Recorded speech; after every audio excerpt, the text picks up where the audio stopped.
My name's Steve Dubick. I'm a Master Gardener Coordinator for Montgomery County, and welcome to In the Garden. So today with me, I have two guests, or two fellow cohorts, Renew Merrick and Melissa Siegel here today. And first, let me tell you a little bit about who we are. We're with the University of Maryland Extension, Montgomery County Master Gardener Coordinator.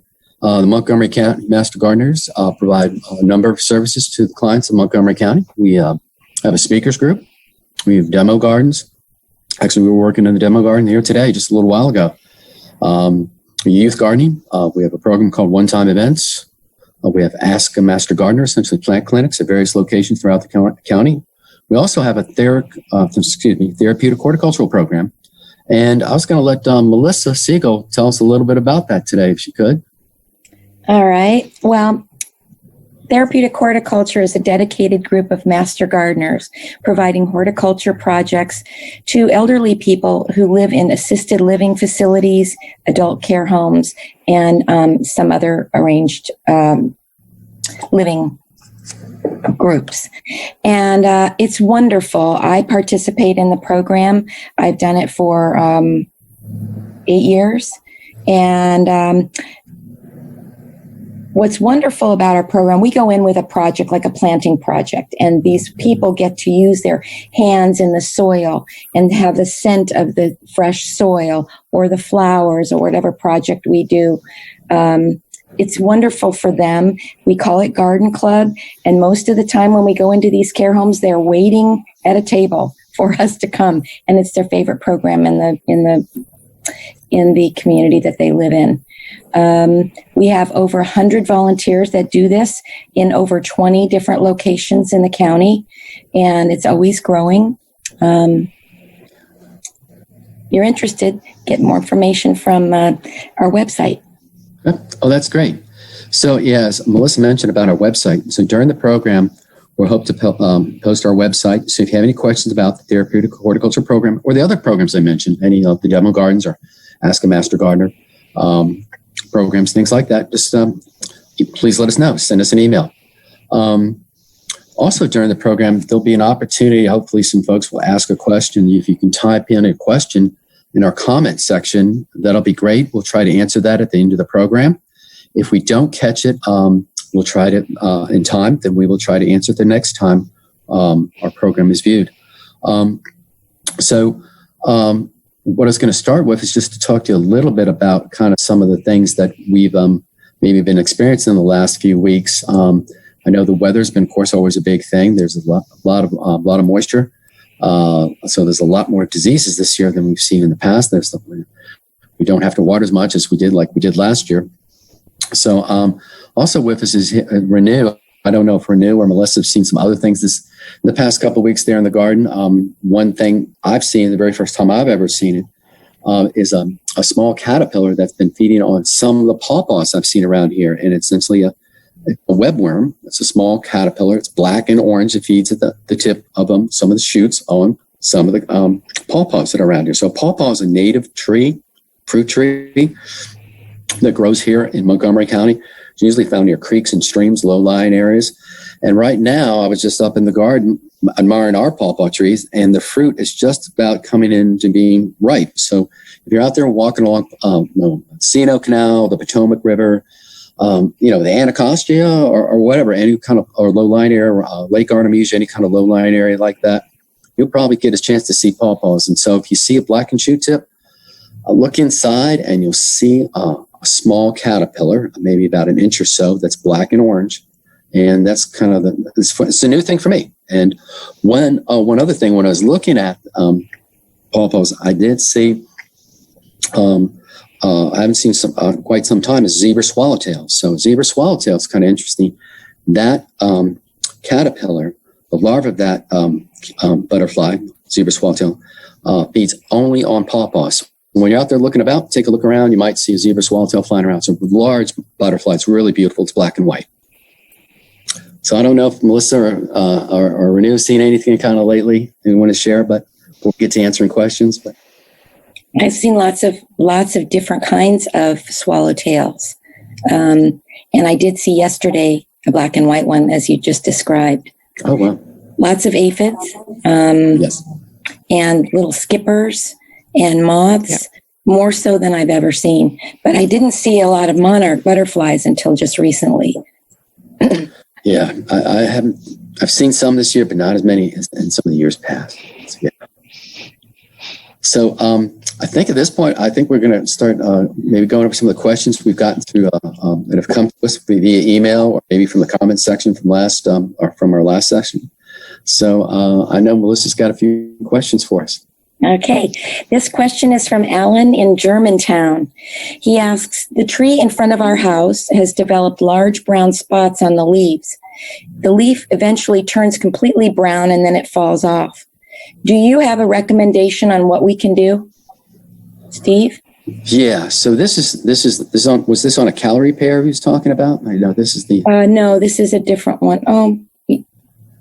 Bradford pear, maybe? Do we have a photo? Yeah, we have a photo of it. I think it's a calorie pear. So calorie pear. So let me explain that. It's a little confusing. So there's a plant called a calorie pear, and then there's a Bradford pear. So they're kind of synonymous, but they're not completely. So a calorie pear is a species. It's a pear. Within there, there's a selection called Bradford, which is very, very popular. So popular that pretty much anytime someone sees a calorie pear, they call it a Bradford pear. It may not be a Bradford pear. So Bradford pears have become sort of vilified and not looked upon like we used to many years ago. Wonderful flowering trees.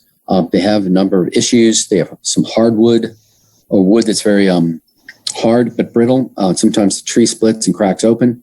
The flowers sometimes have a little bit of a smell, like a fishy smell. So not all the calorie pears have it, but the big thing is that they self-sow. And they self-sow a lot. Normally, Bradford pears don't produce seed from their own pollen. They have to get cross-pollinated by another calorie pear. So they're around. But good or bad news, I guess, is depending on how you want to look at it, how you feel about calorie pears. A new disease has kind of moved in, and this disease, it's a rust disease.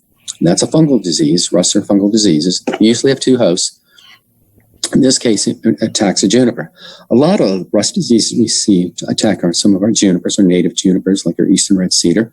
They cause minimal damage to the juniper, a little bit more damage to, in this case, the pear plant, the calorie pear, has an orange spot, and on the underside of the leaf, you'll see it kind of blister out, and maybe eventually you'll see some little structures which the spores are on.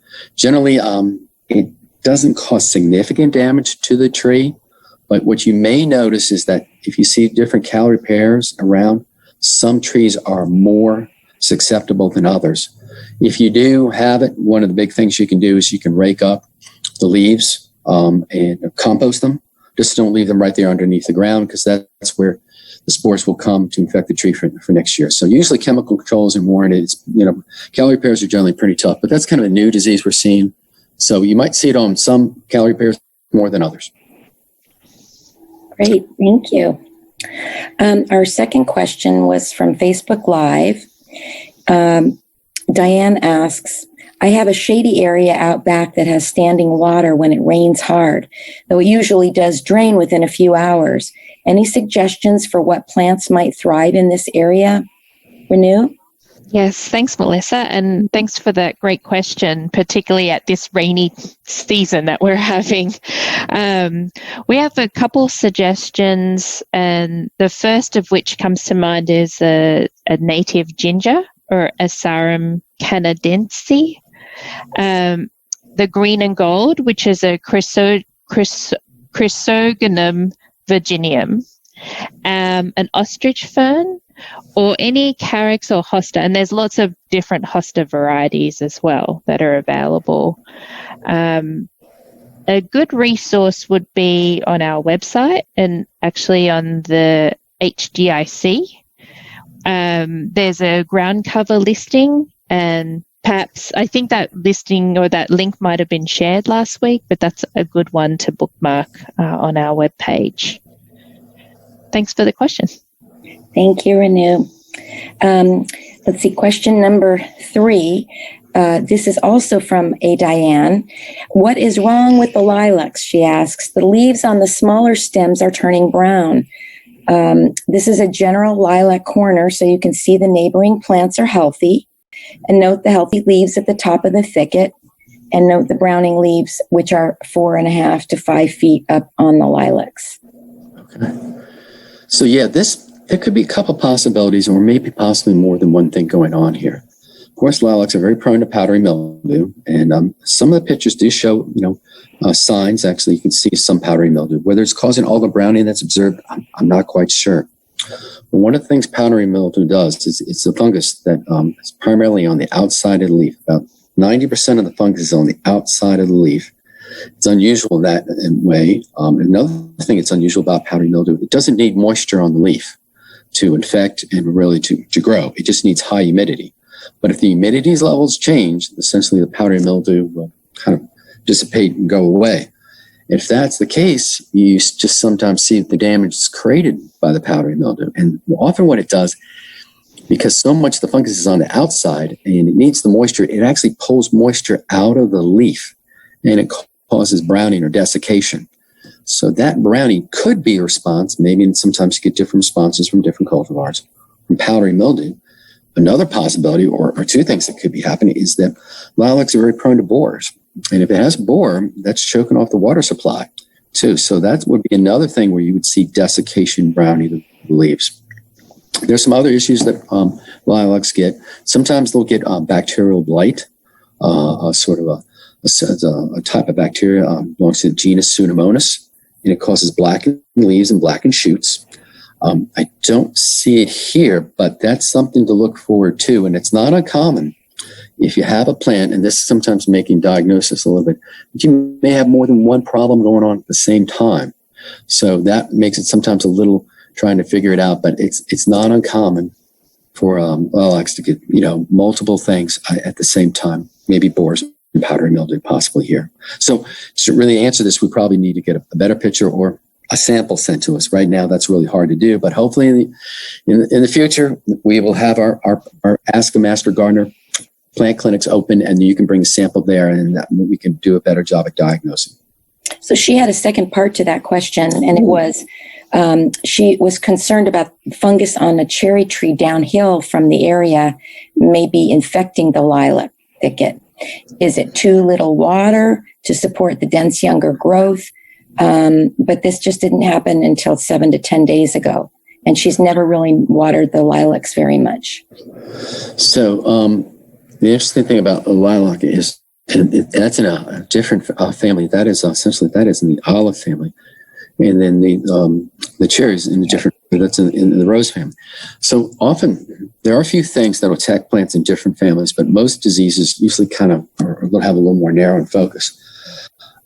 I'm not sure what was going on here, but I heard you say, Melissa, that it's at the bottom of the hill. And this year, cherries, more so than, say, other fruit trees like an apple, they need the soils well drained. So with all this extra moisture, it might be some type of root problem or issue. I was just observing this on front of my house, looking at some azaleas where you have a bed of azaleas, but right there towards the end, it's starting to turn off color. And that happened to be right near where the downspout is, not too far away from there. Mm-hmm. Possibly being at the bottom of the hill, that might be something with it. I don't think they're sharing the exact disease, but they might have an opportunist disease where if it's flooded, where you get a root rot, and the number of these root rots are opportunists. They do attack a wide variety of plants. That's possible. But I don't think it's the powdery mildew. I don't think it's a borer like you get on a lilac. So I'm not sure. So I would probably need some follow-up with that. Thank you very much. Next question. Should I be concerned about these caterpillars eating my red bud leaves? It has a nasty sting, she says. Dave from Darnestown. Thanks, Melissa. I'll take that one. I think we have a photo to share with that pesky caterpillar to share with everyone that was submitted along with the question. But almost all caterpillars are harmless, which is good news when they're handled, and really their impact is they're eating the leaves of the plants that we're growing or we're enjoying. A few caterpillars do possess some stinging hairs or barbs that can create a reaction, maybe a little like a bee sting, so a little itchy, rash, could be quite painful. But these caterpillars are recognized by their physical appearance, that they're quite colorful, their hairs are obvious, and they have a spine. And for the particular one that we received a photo of, they seem to be the Io imperial or saddleback caterpillars. That was the direction we were taking. Those types of caterpillars do feed in groups. They can grow up to 3 inches, which is maybe a bit bigger and then more ferocious than what we typically see. They have a light green color and a white stripe bordered in dark red. So they're quite obvious when you know of those different characteristics. So tufts of those spikes are on their backs, and those are connected to the poison glands. The small caterpillars are orange with grey bristles, so much smaller, of course, and that stinging can come by if anyone has contact with those spines. That's when the poison is distributed. The itching could be mild or severe. The caterpillars feed on trees, shrubs, and popular ones in our area: ash, beech, birch, elm, linden, maple, oak, poplar, rose, sycamore, and willows. So there's a lot of feeding that they might want to partake in. They eventually spin a thin papery cocoon that falls to the ground, and the hindwings of the adults have eye spots that are quite conspicuous. So adult female moths are attracted by outdoor lighting, like most of the moths that we encounter, and lay eggs in clusters on the undersides of leaves. So few more characteristics that will be good to keep in mind. Although these caterpillars, particularly the large ones, eat large quantities of leaves, the female moths do scatter their eggs, and the pattern results in only local defoliation. So in some years there are, many caterpillars. It's very noticeable that there has been defoliation, and that the Io moths lay egg clusters, resulting in those gregarious caterpillars, those group feeding caterpillars that are more likely to cause damage. And so even so in this late season, the occasional defoliation doesn't seriously harm the tree's health. So that's the good news. It just can look a little bit scary while that defoliation is occurring. So hopefully that helps. Thanks for the question. Yes. Thank you. Next question is, what's wrong with my red verbena? It's in a sunny location and has been watered as needed. Normally it looks good through the fall, and it's from Alexis in Gaithersburg. Oh, thanks, Melissa. I'll answer this question here. So verbenas, often in the past, they were more annual in nature, but a lot of the verbenas, the way we have out today, are more perennial. So if it could be this perennial, she's talking about she had it last year, and then this year, it's come back. It's kind of interesting that this year, I think we have a picture of this plant, there's some stippling on the leaves, and that's usually associated with some type of feeding. Sometimes an insect, sometimes a mite. But really commonly on verbenas, I think more likely to see mites, or what we call, actually spider mites.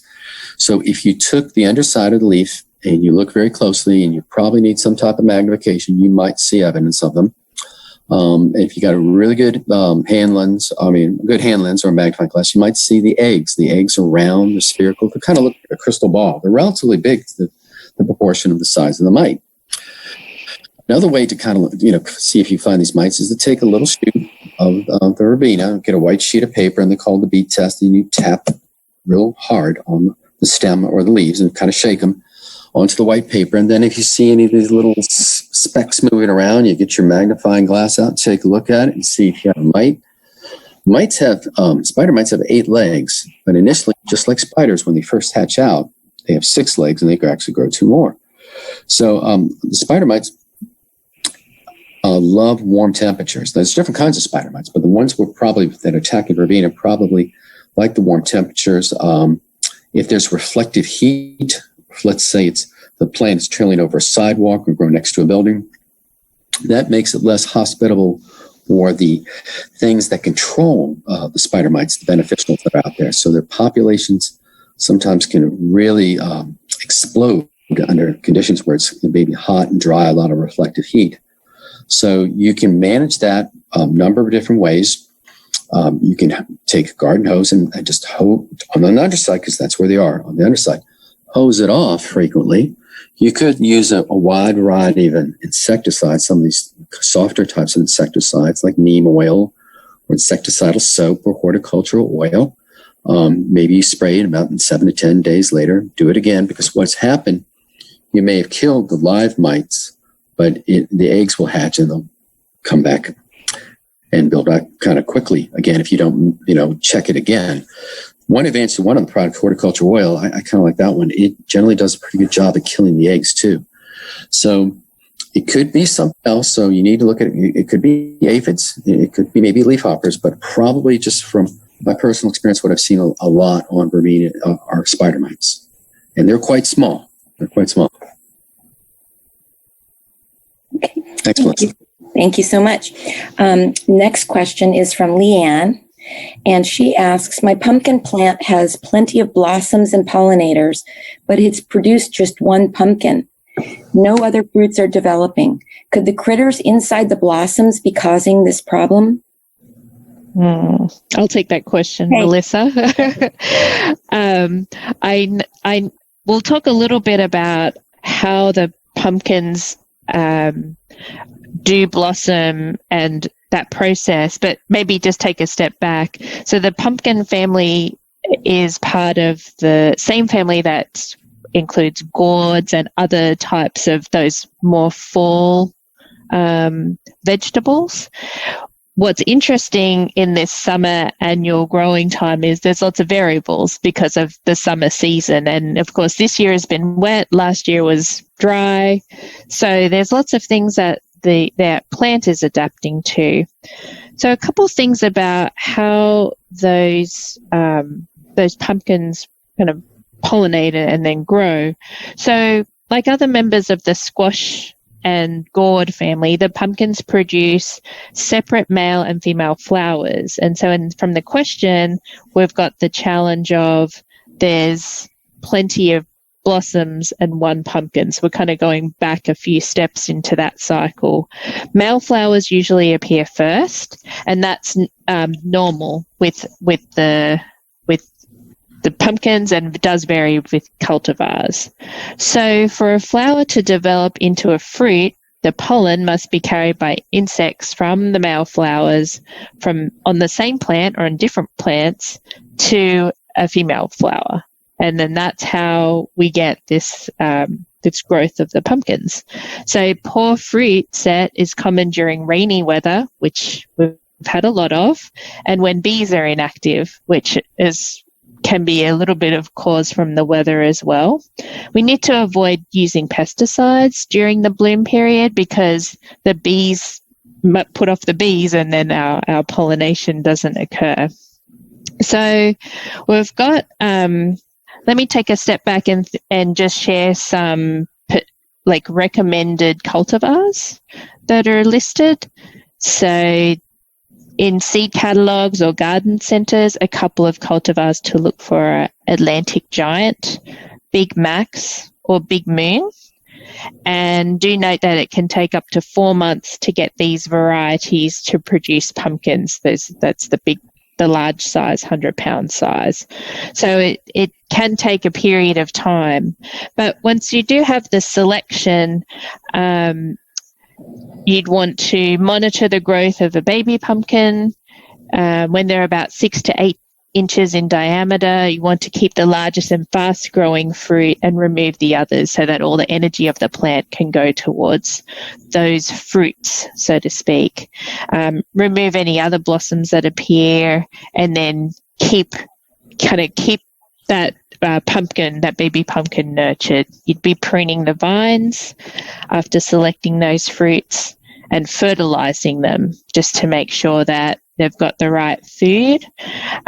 Also consideration of deeply watering the plants and removing any young weeds that are around or maybe inhibiting growth. In the photo that we saw, there were also some critters that were appearing. They looked like fruit flies, and we don't think that's the cause of why the flowering was or the pumpkins were limited. We think that might just be a byproduct of some fruit flies spotting some food. So that might just have been a kind of a side symptom of what was going on. So really need to make sure that the initial pollination is, and all those conditions are right to make for more blossoms and then, of course, more fruit to come. Steve, would you add anything to that answer? No, I think that's pretty much spot on. That's just that some things that's if we have periods of really high heat, that sometimes limits our like our honeybees and things like that. So you may get a lull in activity, but hopefully as the temperatures cool down, if that's the case, that'll pick back up. But then there's a lag, so you still may get some pumpkins yet. Oh, yes. We're the optimistic gardeners here. So. Thank you both very much.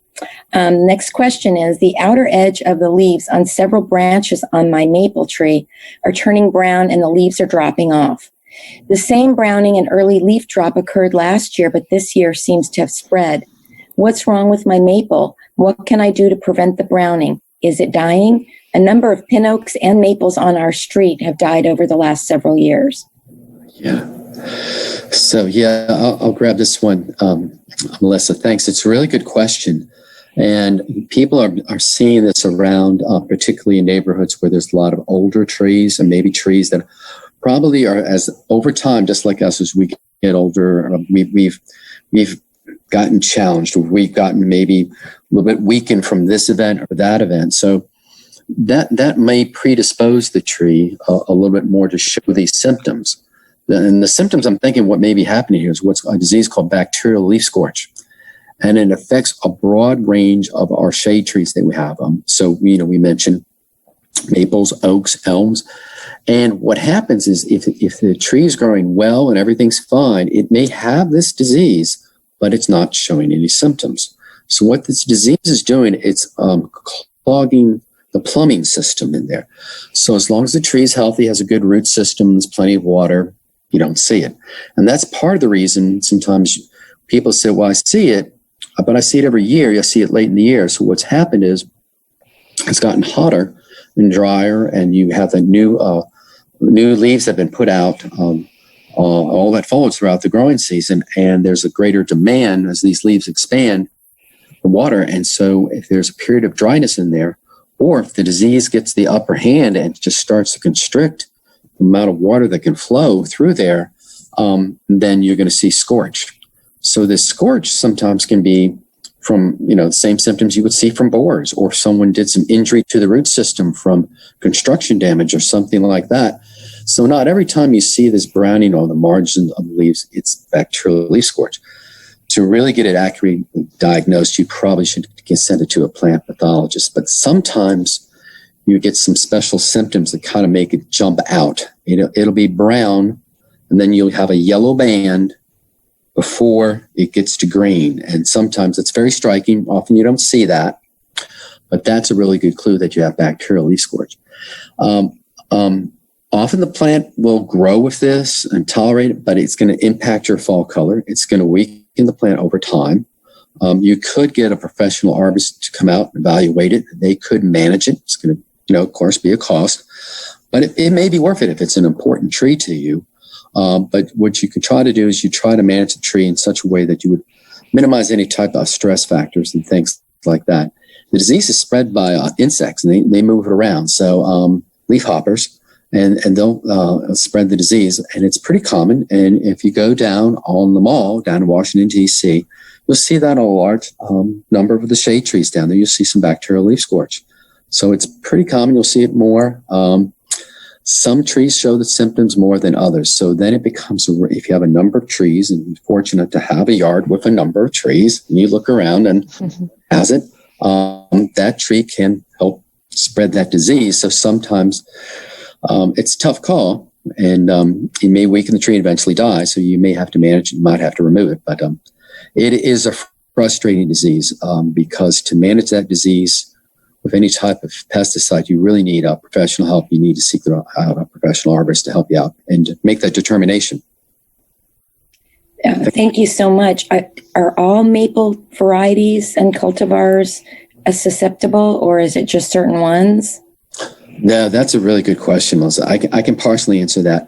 It's not equal, and it's same with oaks too. Certain species of oak are more problematic, and same with maples than others too. And you'll see it in the differences of different varieties too.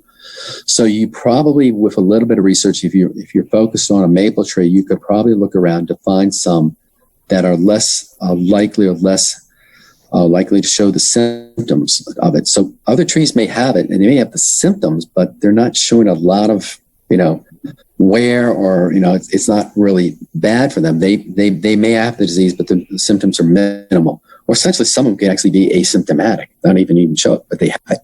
And we have the same kind of problem with a lot of other diseases, where there's one plant in the neighborhood or in a greenhouse that's sharing the disease. It's not showing any symptoms, but an insect or a mite feeds on that and feeds onto another plant and keeps spreading it. So you try to manage it the best you can, but then you have this one plant that always kind of reinfects the other plants. And that's a real problem in the greenhouse. So if you have a greenhouse, that's one of the reasons you want to do is you want to clean everything out and start over if you can. That's what they would do in a commercial greenhouse anyway.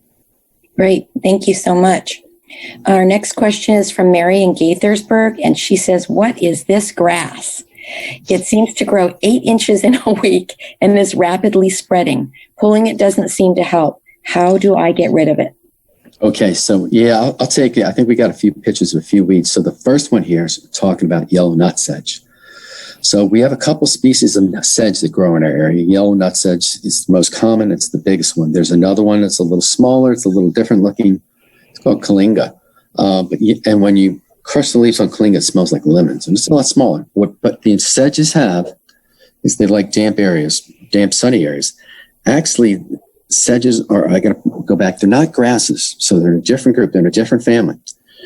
So if you would willing or have the option to maybe to look to control this chemically, you can't really control these chemically in a lawn with a selective herbicide in Montgomery County, because we have specific laws that don't allow you to do that. But if it's in a landscape bed, it might be a possibility. It gets very expensive to do it that way, but sometimes it can get very problematic. This, as the client mentioned, she mentioned how fast it grows, and in this warm, wet weather, it can grow really fast. If you pull it up and the soil's moist, most of the time you'll get most of the root.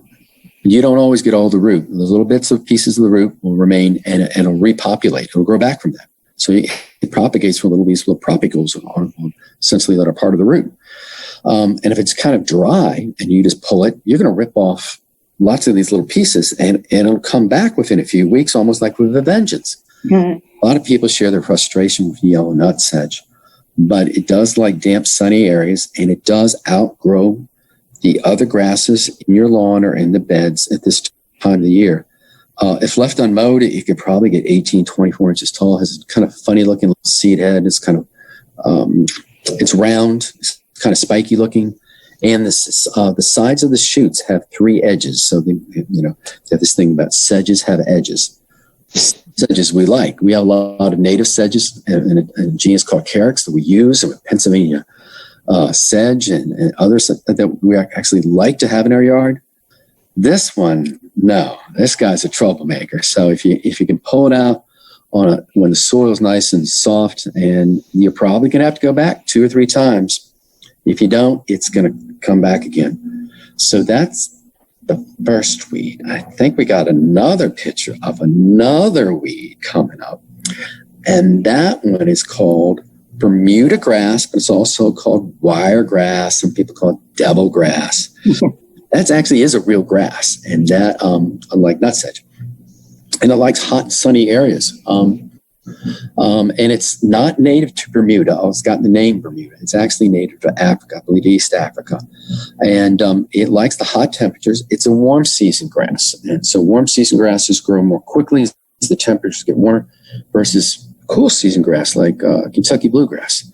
So you often will see this in a yard where it really is doing the best. If you have a slope, on a slope and it's facing south, it's like its favorite place. And the reason it's its favorite place there because it can outperform pretty much anything else that's growing there.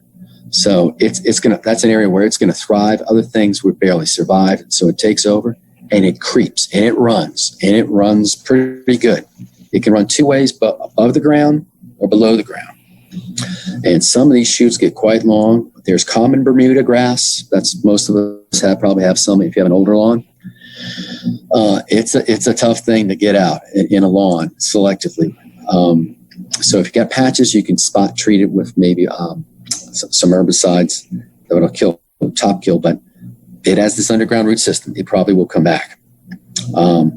So yeah, Bermuda grass is a tough one.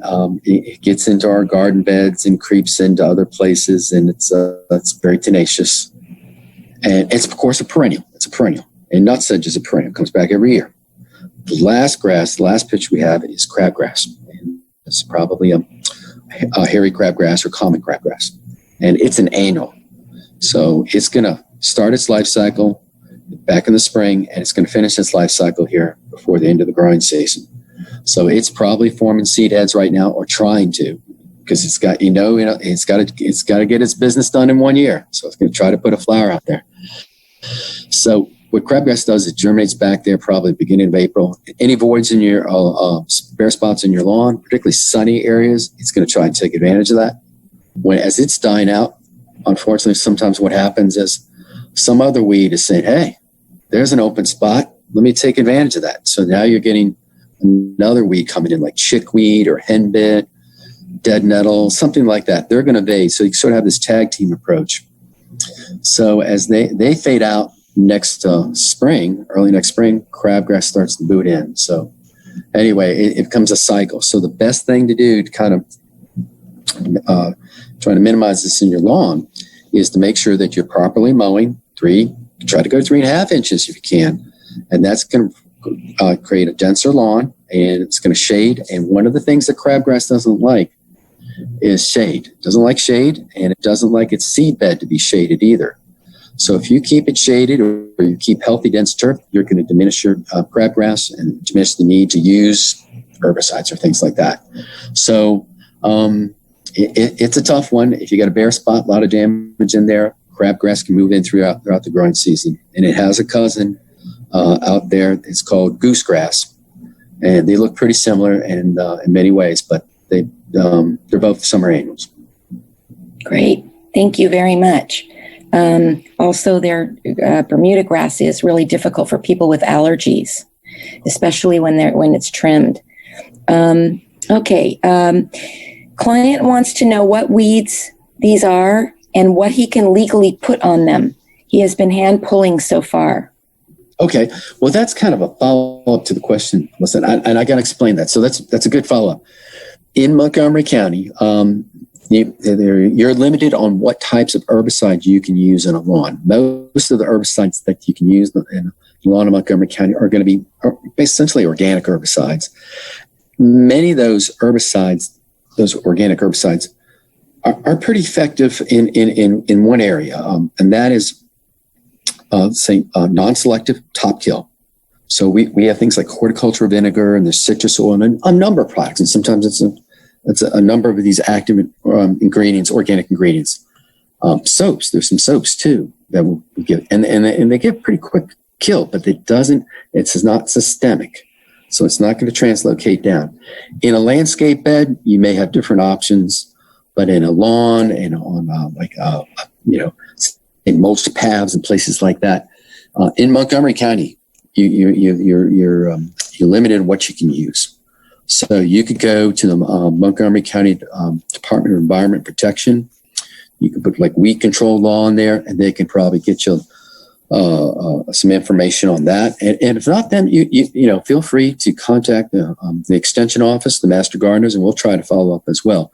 But this is a relatively new law, and it's being fine tuned a little bit. And there's some, there's some lots of not everything's kind of fully understood and settled, and not everybody knows about it. So, reach out to us or to the Montgomery County Department of Environmental Protection, get some more information on it. So that's what that other part of the question. I'm glad Melissa followed up with that. So you have to, when you apply a pesticide, you have to follow what's on the label, of course, but you also have to follow, the local and state, laws and regulations. And Montgomery County has this essentially ban on, I would say, traditional herbicides, maybe the best way to describe it, that we use on our lawn. So there are some options, but there's not as many yet, and go check out their website. All right. So this was my question. There are yellow aphids all over my milkweed stems, and they're bringing ants. How can I get rid of them safely? And I got impatient, and I sprayed them with dish soap and water, and then I lost some of the leaves. So, Steve, what do you suggest? Yes. So, that's a good approach to control aphids, is to hose them off. And you can try to use soap. But one of the problems sometimes when we use soap at home is that, you probably really shouldn't, because it's not labeled as a pesticide. There's not instructions on there. So that's one of the things. It goes back to, following the label. And some of the pesticides that we purchase at online or a garden center, they're soaps, and they're similar to the soaps at home. So I get it. Lots of times people want to try the soaps at home, but some of the soap products that we use at home may have additional ingredients in there that, for fragrance or for color or something like those products in there. They may be problematic to the plant, in that when they're applied to a plant, it may cause a little bit more a reaction. We call it a phytotoxin reaction. That's not to say you couldn't get it if you use soap too. Even, insecticidal soap from a grocery store or a garden center can do that. But on the label, generally, when you buy that product, the garden center, it's going to tell you a few things. It's maybe safe to use on this group of plants, but don't use on this group of plants. And sometimes we find out the hard way on this group of plants. So that's one of the things, by using one of these products that are labeled to be that way. I've done the soap products at home, and many times had success, but I've also had a few kind of maybe a little worse than what Melissa had. And you get a little phytotoxic reaction. So if you're one of those folks who are adventurous, probably at least I'd recommend, don't spray the whole plant, spray a little, of it, test it out before you go. I go, oh my gosh, that didn't really work out that well. So, but anyway, thank you. Advice. Yeah. Thank you. Another question. I grew many different Coleus plants in my garden this summer. One of them never sent up any flowers, and the rest have. Are there varieties that don't usually flower? Yes. So what they've been doing with Coleus, I'm sorry, I'm just jumping in on this question, is that Coleus normally wants to flower. It's and it's what's called a long day plant. So as the days get, let me back up. It responds to the length of the night, and at a certain point, when the length of the night has got to a certain point, the plant will respond to that and start to flower. In the past, many people looked at Coleus flowers probably in a negative way. They said, I like the foliage. The flowers are there, they're okay, but they're inconsequential. So they did a lot of breeding to take out that gene that normally would tell the plant to trigger to flower, and it doesn't have that. So it's slow to respond, or when it does respond, it produces small flowers. There are some Coleuses out there, and you probably might see them at maybe at a place like Brookside Gardens and U.S. Botanic Gardens, which have really long flower shoots, really, really look nice. So there's a really wide range. Some Coleus just don't want to produce flowers, and others freely produce flowers. And I guess you got to make your call whether you like the flowers or not. Sometimes they can be very attractive, but for a lot of people, as soon as they see the flowers, they pinch them out. So you might see some real differences. And the other thing they've been doing lots and lots of breeding with Coleus is get not just a wide range of colors, but also plants that tolerate greater levels of sunlight too. And so that they tolerate the sun, sitting out in the full sun, and they don't want to flower. And that's kind of what you see out there in the trade for the most part. But there are cultivars that have beautiful flowers. And when you see them, I say, well, gosh, why does my Coleus never look like that? And it's just genetics, I would say. Well, thank you for that. Our last of the prepared questions is, I have a 25-year-old hydrangea, macrophylla called Nico Blue.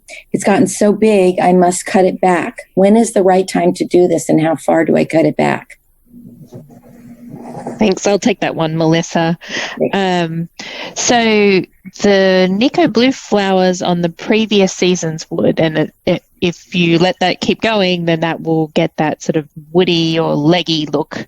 But that can be maintained by just cutting back to the first pair of buds beneath the old flower in the springtime. So coming up in the new year, springtime would be the ideal time to do that. And just some more general tips on growing hydrangeas, that they do grow really well in moist but well-drained soil and in sun to partial shade. They're also a little bit picky, so sometimes a little experimentation, I think, to get that right. And if it's in a unsheltered spot where there's a lot of wind, they don't tend to like that very much. It's kind of a delicate balance, but hopefully that will help with a 25-year-old hydrangea, which I'm sure is spectacular when it's flowering. So, if I add acid to the soil. Yes, there you go. There you go. Thank you. That's it, yeah. Okay. Do we have any other questions? Perhaps we can ask Bev, who's managing our Facebook Live. Are there any questions coming in, Bev? Yes, this is a similar question about aphids, but a little bit different. I have abundant yellow aphids on my tuberosa milkweed. I've been brushing them off by hand so I don't hurt the caterpillars that all share the plant. Any other suggestions? Well, I think that I commend the person taking that time to to being willing to brush those aphids off. One of the things I was going to mention about these aphids, they got a couple of different names, and one of the names is an oleander aphid. So this feeds on oleander, and when it feeds on oleander and when it feeds on our milkweed plants, it takes some of the chemicals that are in those plants that help defend it from most other insects from protecting from feeding upon it, and it's sequestered in its body. So these oleander aphids are very colorful. They're orange, and generally when insects color themselves real brightly, they're like hey, if you bother me, you're not going to like it, because we're poisonous. We don't taste good. There are some beneficial insects that are out there that will feed upon them. And there's a midge, and there's hoverfly larva, syrphid larva. There's lacewings. If you really wanted to kind of experiment a little, you could go and maybe purchase those, or maybe you could look for your garden and place those on there. Ladybugs might help out too. They may feed on that, but some of them do feed on it and some of them don't. But yeah, if you do put the soaps and oils on there, you do have to be careful that they don't get onto any of the larvae of the monarchs. Or there's also other caterpillars. I got to point out it's not the only caterpillar that feeds on milkweed too. So there's a little black and orange little tussock moth that feeds on there too. So you might see that out there. I had those too. Well, thank you. Any other questions, Bev? No, that's it. Thanks. Okay. And perhaps I can just add, if anyone's watching and would like to submit a question for our next call, we do have a submission form to submit your question online. And if you would like to add photos, we can definitely, it helps us to diagnose. So if you have a broader, like a landscape photo that shows us in context, and if you can dive in and zoom into the problem that you're seeing, that really helps us to diagnose and give some advice on our next session. Well, that's great. That's good advice. So I think we're probably about here at the end. So hopefully you'll join us again for our next program in 2 weeks. It'll be September 15th. We'll be back at noon, and I hope to be back and we'll get some more questions and answer those questions for you next time. So if you need to contact us, I think there'll be a slide at the end of the program that will give you the contact information with our website. And so I hope you submit a question and join us again. Thank you. Thanks, everyone. Bye.